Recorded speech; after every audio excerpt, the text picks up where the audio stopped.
Games have allowed us to journey to thousands of beautiful locations. We can visit lush forests, desolate space stations, Escher-esque kingdoms, or even completely imaginary places like Los Angeles. If you have an interest in building your own journeys through captivating worlds, then this is a video you won't want to miss. Yes! All right, run the intro.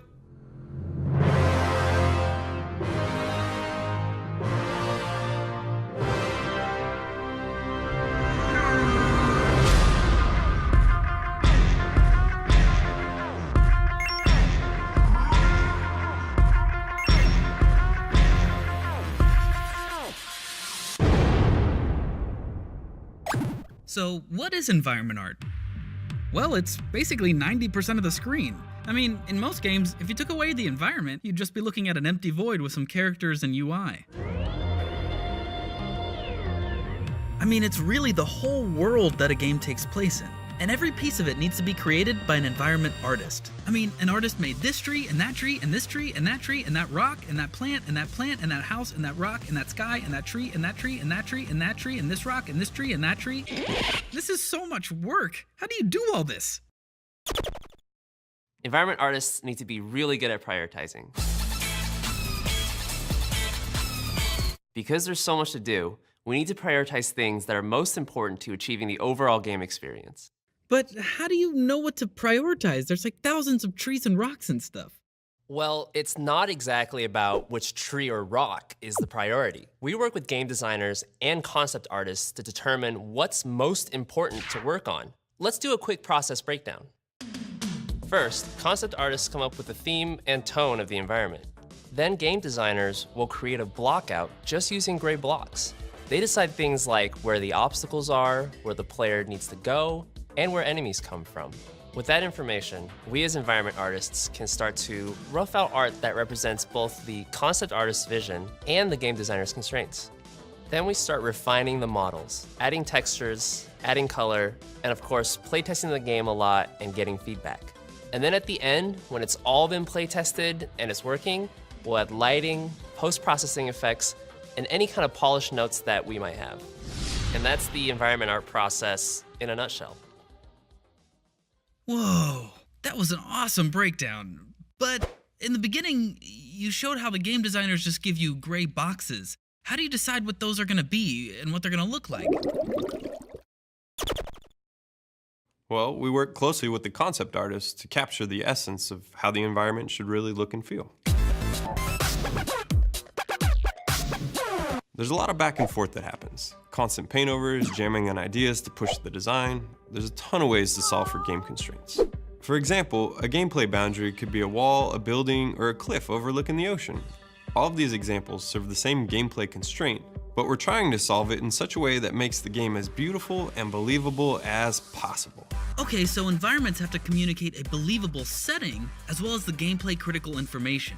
So if environments could talk, they'd say something like, "Hello, I'm obviously a rocky cliff, but I also have very clear ledge climbing gameplay. Ouch." Or, "Ooh, I'm an eerie hallway. Try shooting my sack of goo for a tactical advantage. Hooray!" Or, "Hey, I'm a refreshing pool of water. There's no danger here." Or is there? Let's move on. Environment artists have to guide the player and establish a clear visual hierarchy to maintain clarity in a game. Check out our first video to go over visual hierarchy. Let's look at some of the ways that environment artists maintain a clear visual hierarchy. At its core, an environment is a collection of shapes that lead the eye, just like any image. You can lead the player by designing and laying out these shapes to support a clear hierarchy of focus. When I was at Insomniac, I was very fortunate to work on Ratchet and Clank, and one of the first things we would do, we'd usually start with an establishing composition at the very beginning of a level, and that helped players understand where Ratchet was and what he was about to do. Light and shadow play a huge role in the beauty and believability of an environment. They also create clear focal points to lead the eye. The materials of the space and how the lighting interacts with those materials is key to establishing the overall mood of the environment.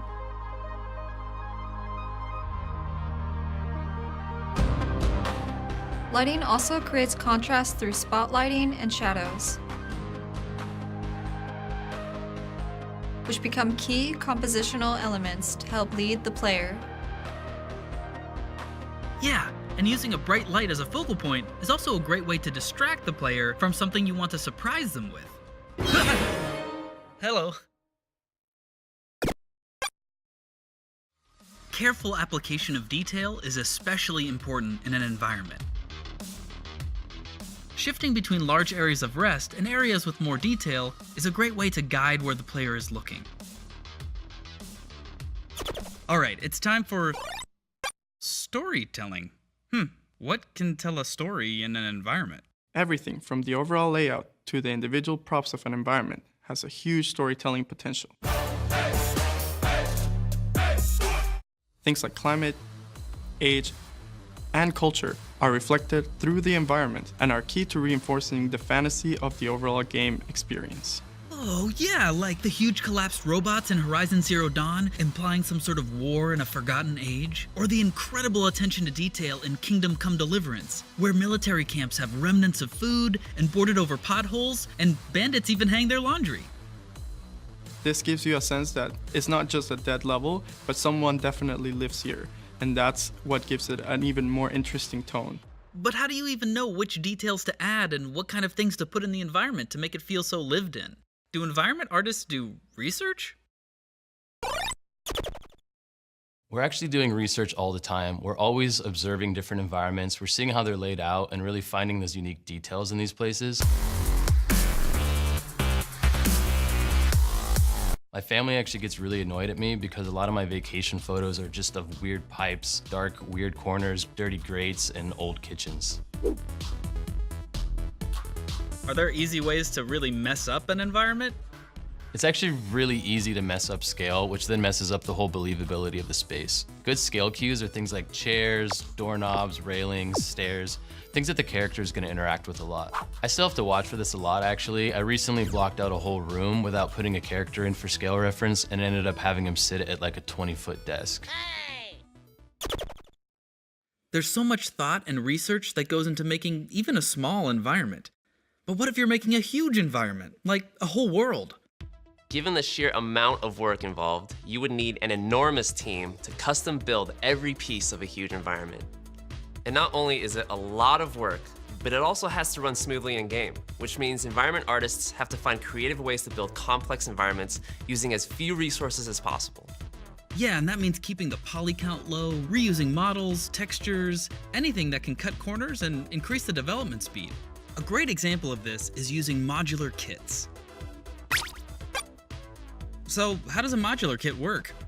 We build pieces of the world in reusable chunks, kind of like elaborate Legos, so it's easier to build out whole huge worlds. These chunks are designed to have enough variance to create vastly different looks, but be generic enough to not be recognizable as duplicates. Here's an example of a crate that we can just turn around to look like a completely different crate. And here's a rock that can be manipulated a bunch of different ways to achieve new looks. So let's recap. Game environment art is the world or background of a game. Environment artists are the 3D modelers that build the terrain, props, and set pieces of a game. They work with the concept artists and the game developers to create believable and beautiful worlds that clearly communicate gameplay to the player. They do this through composition, lighting, and careful application of detail. They strive to make their worlds tell stories and do tons of research to inform how those stories are told. And finally, they work really efficiently, keeping the amount of textures and polygons low by creating reusable modular kits. But this video isn't over yet. It's time for advice! Other than the daily maintenance of practicing your art skills, one thing that you can try to focus on is just building relationships with other artists. They can be your peers or teachers, or if you're working solo, then maybe trying to join online communities.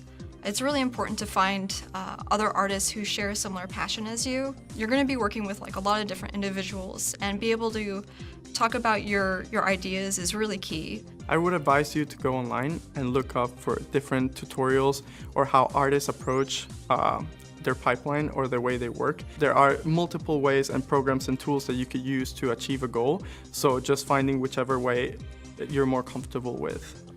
One thing I wish I would have learned a little bit earlier on in my career was how to take feedback and understand what I needed to do in response to the feedback.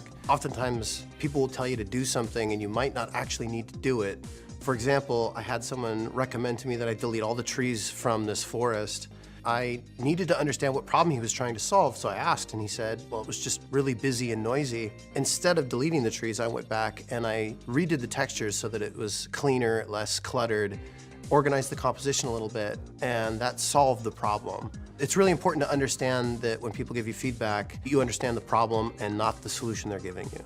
One of the big things that they teach you in school is to make props and make badass props, which is great, but a lot of people don't take it a step further and actually create full environments. It's really important that people learn to have the big picture view of what an environment is and how to actually build an environment. Back when I was in school and started modeling props, textures, environments, I didn't really understand the importance of storytelling in the environment. I'd model things very flat, hard-edged, sterile. There was no love and there was no real detail in these props and environments that I would be making. You have to start, wearing and tearing edges, being able to wear them where people's hands would go, or around door handles with schmutz and grime and things of that nature. Anyone can make a badass tequila bottle, but really you should start pushing yourself and make the whole bar and see how all of those pieces come together to make something interesting and lived in. You get to be an artist and you get to tell story within the props and the environment that you're making. It's something that brings the environment to life and really helps tell the story. When you go onto ArtStation or when you look at game art, you tend to see something that's already been polished to the point of perfection. What you don't see are all the failed versions and iterations in between. So keep that in mind, that it's okay when you're learning to sort of stumble and fall. More than 80% of everything I make is just absolute garbage, but that's not necessarily for anyone else to see. That's just something that you can chalk up to growing and learning and improving at the craft. As long as you just keep pushing and growing, eventually you'll become a master of the craft.